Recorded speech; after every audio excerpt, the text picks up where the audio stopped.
Chanakya international academy உங்களுக்குள் இருக்கும் தலைவரை வெளிக்கொண்டு வரும் பியூர் பாலிடிக்ஸ் பயிற்சி பட்டறை. நேரடி மற்றும் இணைய வழி. கான்டாக்ட் 7338824242. திராவிட மாடல் சொல்லிக்கிட்டு அறிவித்த ஒரு வாக்குறுதியை கூட நிறைவேற்றாமல் மக்களை ஏமாற்றியே மக்களை ஏதாவது திசை திருப்பியே ஓட்டுவாங்க நினைக்கிற முதலமைச்சராகத்தான் ஸ்டாலின் இருக்கிற ஒழிய நாட்டு மக்களுக்கு சொன்ன வாக்குறுதியை நிறைவேற்றக்கூடிய முதலமைச்சராக கிடையாது. எங்கேயாவது பிரச்சனை அதில் அரசியல் ஆதாயம் தேடக்கூடிய ஒரு கட்சியாக தான் திமுக இருக்குது. ஆகவே இந்த கட்சியை வீட்டுக்கு அனுப்புவதில் அதிமுக ஒரு பலமான கூட்டணியை எங்களுடைய பொதுச்செயலர் எடப்பாடி அமைச்சிருக்காரு. அந்த கூட்டணி தான் வெல்லும். அவர் ஓடுகின்ற நாடகங்கள் எதுவுமே இந்த தேர்தலில் எடுபடாது. நாடக வேஷம் அவருக்கு கலந்து ரொம்ப நாள் ஆச்சு. அதே மாதிரி கரூர் மையத்தை மையப்படுத்தியும் தாவேக்கா அதிமுக கூட்டணி இழக்கிற முயற்சியில் ஈடுபடாத திமுக தோற்கடிப்பிற்கு வலுவான கூட்டணியை அமைக்கும். எங்களுடைய பொதுச்செயலர் அமைப்பார். அதற்கு யாரோடையும் திமுக எதிர்க்கின்ற கட்சிகள் எல்லோரோடையும் பேசுவார்கள்.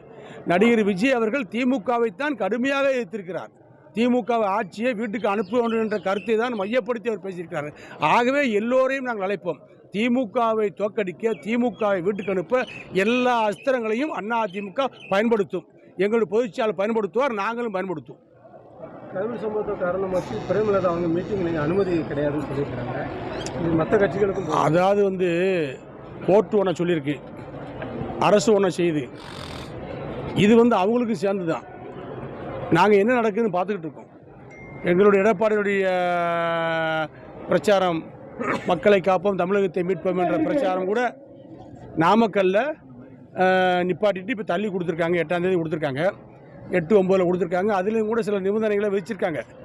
அதாவது அரசு தீர்ப்பை காரணம் காட்டி அரசு நடவடிக்கைகளும் தப்பிச்சிடக்கூடாது.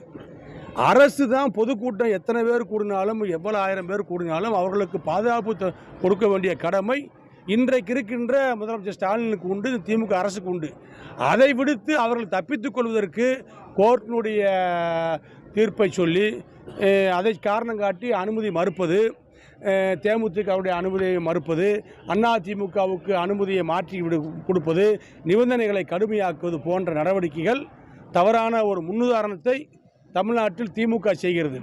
மக்களை சந்திக்கின்றது தான் தலைவருடைய வழக்கம், பழக்கம். தலைவர்கள் சந்தித்தால்தான் மக்களிடத்தில் எந்த தலைவர் நியாயமானவர், யார் நமக்கு உதவுவார் என்று மக்கள் நினைப்பார்கள். அதை முறியடிக்கின்ற விதமாக திமுக இன்றைக்கி செய்யுன்னு சொன்னால் திமுக தலைவர் ஸ்டாலினுக்கும் இன்றைக்கி மக்கள் எதிர்ப்பாக இருக்கின்ற காரணத்தினால் கூட்டம் வருவது கிடையாது. ஆகவே திமுக நமக்கே கூட்டம் வரவில்லை. ஆகவே மொத்த எல்லா எதிர்க்கட்சியினுடைய குரல் வலையும், ஊர்வலங்களையும், பொதுக்கூட்டங்களையும் தடை செய்வதற்கு அதை நிபந்தனை என்ற போர்வையில் மக்களை காக்கிறோம் என்று சொல்லி பாதுகாப்பு கொடுப்பதற்கு அவர்களுக்கு துப்பில்லை, வக்கில்லை. அதை தடுத்து நிறுத்துகின்ற பணியைத்தான் திமுக செய்கிறது. இது வன்மையாக கண்டிக்கத்தக்கது. எல்லா ஜனநாயக நாட்டிலும் லட்சக்கணக்கான மக்கள் தரக்கூடிய ஊர்வலங்களும் பொதுக்கூட்டங்களும் நடந்திருக்கிறது. அதற்கு தகுந்த பாதுகாப்பை கொடுத்திருக்க வேண்டும். கரூர் சம்பவத்தில் கூட திமுக அரசு காவல்துறையை சொல்லி அதிகமான பாதுகாப்பை போட்டிருந்தால் 5வது நிகழ்ச்சியாகத்தான் நடிகர் விஜய் அவர்கள் கரூர் நிகழ்ச்சி நடத்துகிறார். ஆகவே எவ்வளவு கூட்டம் வருகிறது, என்ன நடக்கிறது, என்ன பேசுகிறார், எவ்வளவு ஆரவாரம் இருக்கிறது, ஆர்ப்பரிப்பு இருக்கிறது என்று பார்க்காமல் தனக்கு எதிரான கருத்துக்களை தமிழ்நாடு முழுக்க நடிகர் விஜய் விதைக்கிறார் என்பதற்காக அதை காரணம் காட்டி இன்றைக்கு திமுக அரசு மற்ற கட்சிகளுடைய ஊர்வலங்களையும் பொதுக்கூட்டங்களையும் தடை செய்ய வேண்டும் என்ற எண்ணத்திலே நிபந்தனைகளை அதிகமாக விதித்து இது போன்ற இக்கட்டான நிலையை ஏற்படுத்துவது கண்டிக்கத்தக்கது.